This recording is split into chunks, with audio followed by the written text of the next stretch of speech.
विपक्ष में रहेंगे लेकिन मोदी की मदद करते रहेंगे। लेकिन 2024 के इलेक्शन के बाद अगर मोदी जी आते हैं तो मोदी जी के साथ जाएंगे। तो शरद पवार महाराष्ट्र के सबसे अनुभवी नेता है, लेकिन शरद पवार महाराष्ट्र के सबसे पॉपुलर या सबसे प्रभावी नेता है ऐसा मैं नहीं कहूँगा। तो वाया गेलेला राजकारणी ऐसा हम मराठी में कहते हैं। काम तो अच्छा किया। देखो, मैं एक आपको बता रहा हूँ, शरद पवार जैसा एडमिनिस्ट्रेटर नहीं है और महाराष्ट्र के बर्बादी के लिए जिम्मेदार है शरद पवार और बाल ठाकरे।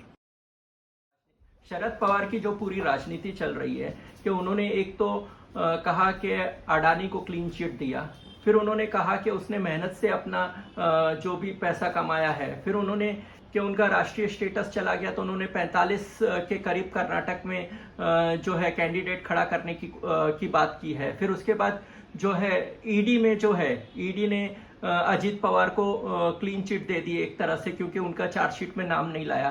फिर जो है ईवीएम के बारे में उनका कहना है कि ईवीएम तो बहुत अच्छा है। तो ये और फिर उसके बाद वो ग्रैंड अलायंस में भी विपक्ष के जा रहे हैं। तो उनकी आखिर ये राजनीति क्या है? क्या ये विपक्ष को डुबा देगी? शरद पवार की राजनीति मैं 1978 से देख रहा हूँ और आज तक मैंने जो देखा है तो मैं ये कहूँगा कि Sharad Pawar is one of the most opportunistic politicians in India. जब जब इनको मौका मिलता है, मौका परस्त है, बिल्कुल मौका परस्त है। वो कहेंगे सेक्युलरिज्म, लेकिन मदद बीजेपी के करेंगे। वो मोदी के दोस्त है, अडानी के दोस्त है। जब 91 में वो प्राइम मिनिस्टर बनना चाहते थे तब भी उनको सारे जो बड़े बड़े कॉलोनी कैपिटलिस्ट है उन्होंने मदद की थी। विजय मल्ल्या उसमें सबसे आगे था। तो शरद पवार के क्या है, वेस्टेड इंटरेस्ट है, फाइनेंशियल वेस्टेड इंटरेस्ट है, पॉलिटिकल वेस्टेड इंटरेस्ट है।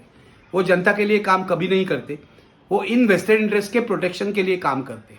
तो शरद पवार एक ढकोसलेबाज, एक मौका परस्त राजनेता है ऐसा मैं कहूँगा। नहीं तो ये अभी इसके परिणाम क्या होने वाले हैं? मतलब कि जो पूरा विपक्ष की अलायंस बन रहा है उस अलायंस को ये डुबा देंगे या क्या होगा?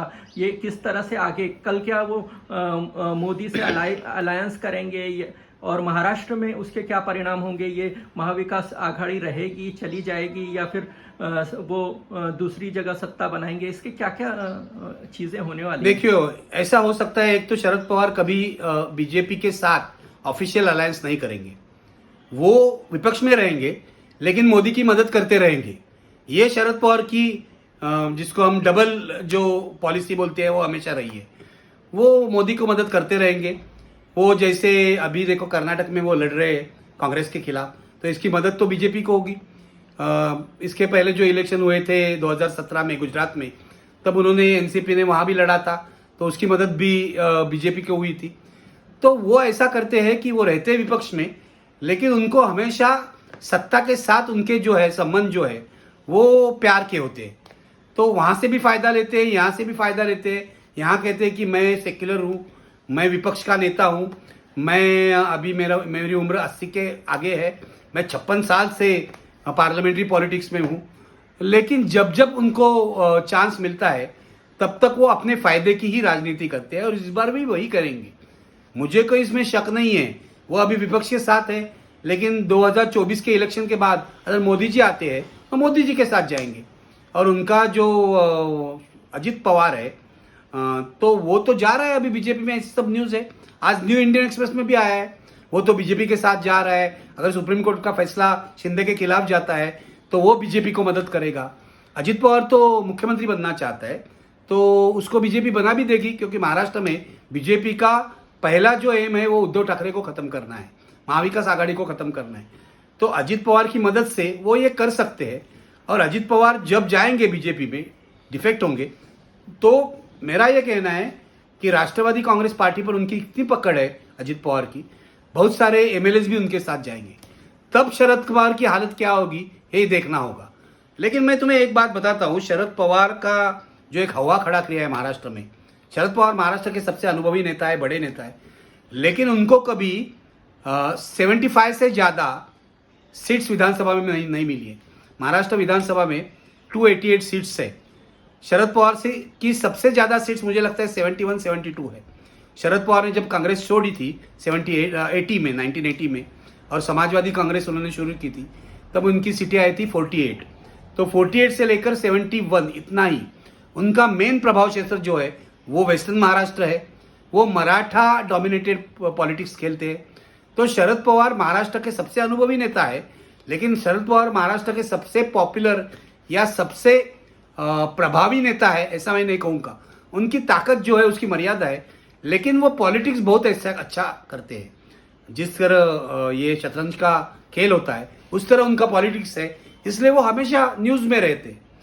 तो शरद पवार की ताकत क्या है और शरद पवार की कमजोरी क्या है, ये भी हमें समझ लेनी चाहिए। मैं थोड़ा सा शरद पवार के बारे में पूछना चाहता हूँ कि उनको बहुत चतुर राजनीतिक कहा जाता है और उनको अनुभव से भी, लेकिन आप देखिए कि उन्होंने जो राजनीति की, जिस तरह से कांग्रेस छोड़ी सोनिया के नाम पर, फिर सोनिया से ही उन्होंने गठबंधन किया, कांग्रेस से ही गठबंधन किया, और वो घूम घुमा के अभी उनकी जो राष्ट्रीय पार्टी की भी वो थी मान्यता वो खत्म हो गई, और घूम घुमा कर जैसे आप बोल रहे हो कि वो महाराष्ट्र में भी एक छोटे से इलाके के ही राजनेता रह गए। तो ये जो उन्होंने चतुरता के नाम पर अपनी पूरी राजनीति को खत्म नहीं किया, ऐसा लगता नहीं है आपको कि जो वो बन सकते थे देश भर में और कांग्रेस में रहकर? देखो उनका टैलेंट बहुत बड़ा है, तो वो उन्होंने पूरा स्पॉइल कर दिया ये तिकड़मबाजी में। बिल्कुल बिल्कुल तिकड़मबाजी में ही टैलेंट स्पॉइल किया है। देखो मैं हमेशा कहता हूँ टैलेंटेड तो दाऊद इब्राहिम भी है ना।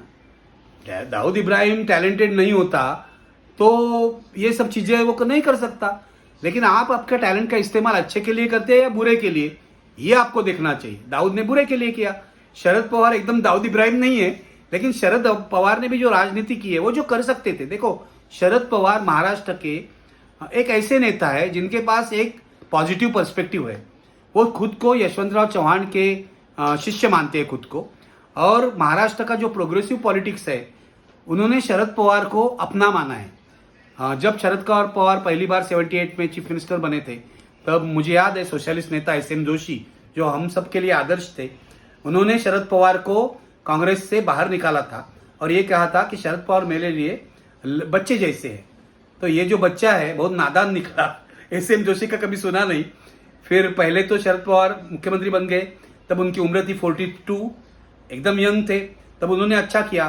देखो 78 से लेकर 86 तक शरद पवार जब अपोजिशन में थे ना, 78 से 80 तक 2 साल वो मुख्यमंत्री थे।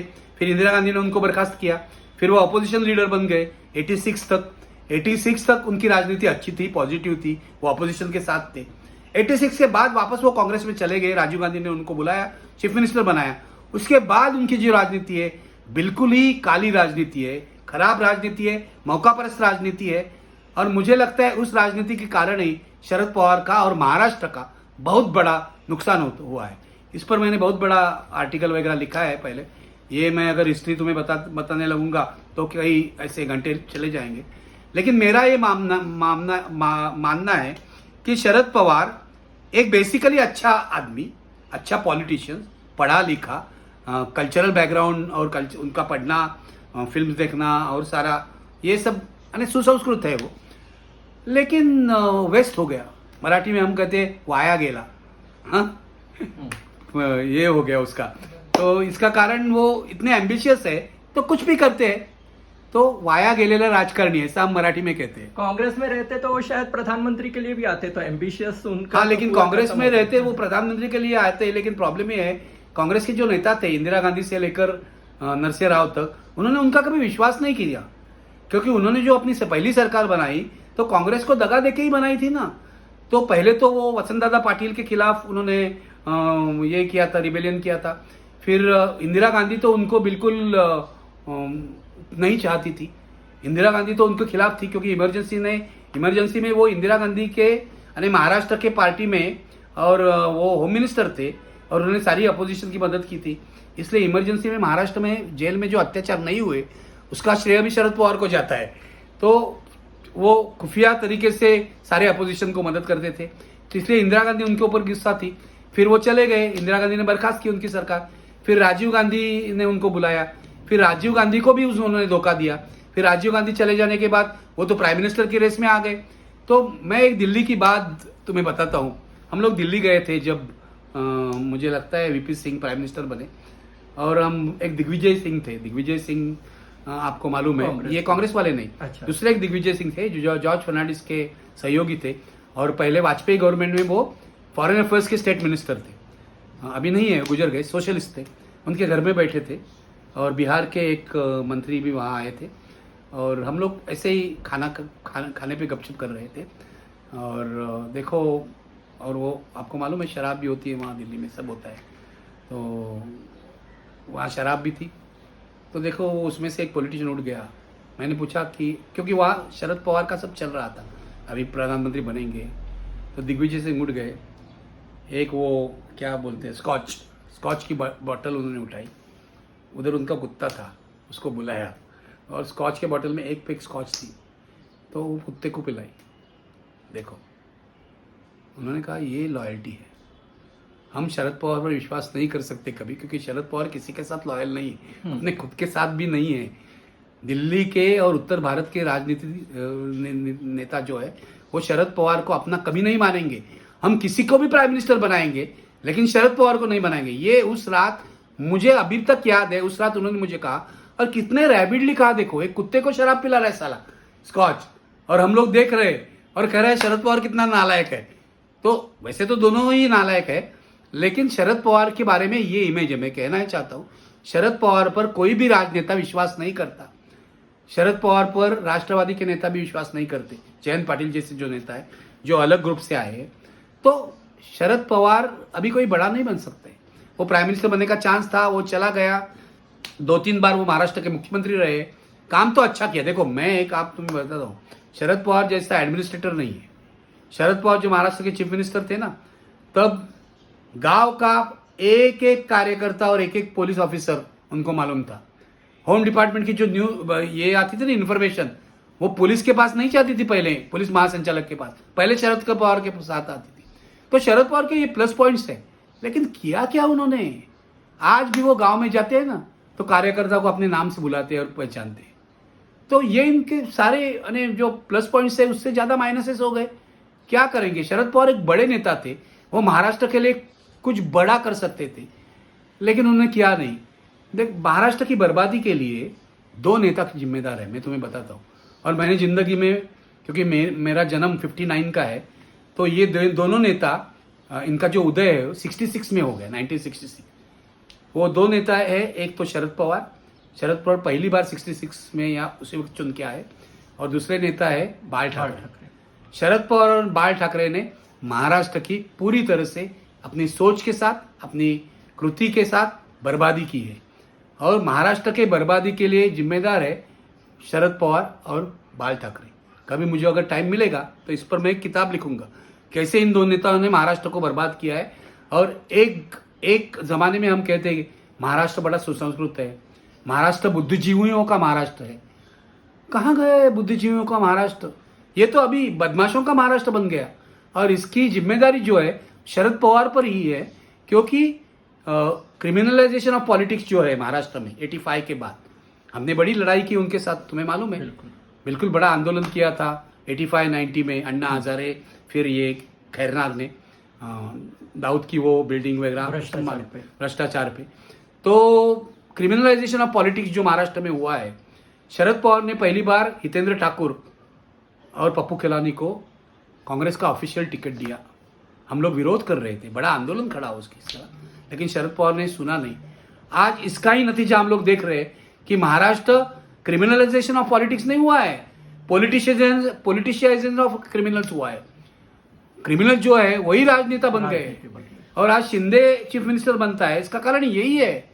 तो इस जिम्मेदारी की जड़ जो है वो शरद पवार और बाल ठाकरे है। एक लास्ट सवाल कि अभी जो शरद पवार ने अभी जो स्टैंड लिया और अडानी को क्लीन चिट दिया, उसकी वजह से जो आपको नहीं लगता है कि जो पूरा टेम्पो था विपक्ष की एकता का, और जो अडानी के नाम पर जो भी वो कर रहे थे, आंदोलन कर रहे थे, और पूरा टारगेट में मोदी था, और जिस तरह से राहुल गांधी का भी प्रकरण था, तो एक पूरा टेम्पो बना था विरोध में, विपक्ष की एकता हो रही थी और विपक्ष अपना मुद्दा लेकर जा रहा था, उसकी पूरी हवा उन्होंने मोदी के साथ मिलकर पूरी हवा निकाल दी। ऐसा, इस पर आप क्या कहेंगे?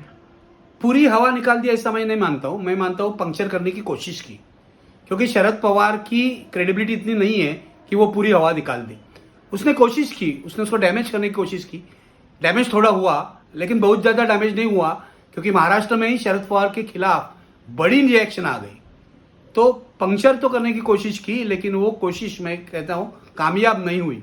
शरद पवार ही एक्सपोज हो गए, इसलिए दूसरे दिन जाकर वो राहुल गांधी को मिलने गए ना, वो खड़गे के घर। खड़गे के। हाँ, तो वैसे तो शरद पवार खड़गे के घर कभी नहीं जाएंगे, शरद पवार अपने आप बड़े हैं। तो लेकिन गए, क्योंकि शरद पवार को ये बराबर मालूम हुआ कि मेरी इमेज डैमेज हुई है। और जब जब शरद पवार की इमेज डैमेज होती है तो वो डर जाते हैं और ऐसी चीजें करते हैं। ठीक है, बहुत बहुत शुक्रिया। Thank you. Thank you.